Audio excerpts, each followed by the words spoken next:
Sessizliğin en doğru cevap imiş.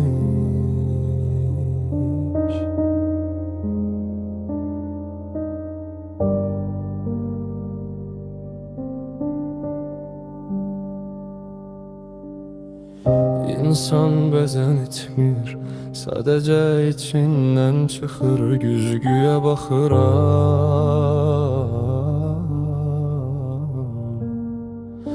Ama baxan mən deyiləm, ama baxan mən deyiləm.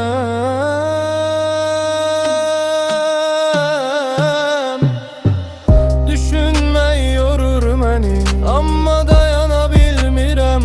Bəzi suallar var, cavab versən də dəyişmir.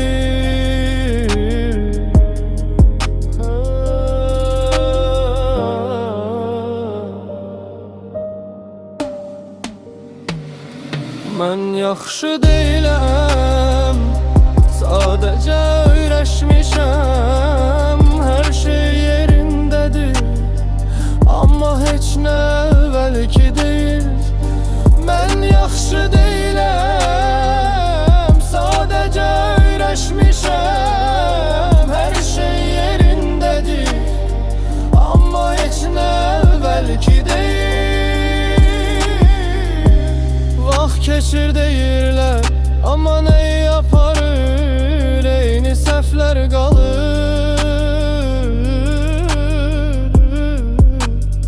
Sadəcə insanlar dəyişir, sadəcə öyle insanlar dəyişir. Bəlkə problem her şeyi çok hissediyorum. Hayalım belki de ben her şeyi çok hissediyorum. Belki de ben her şeyi çok hissediyorum. Sessizlik yine mənə qalır.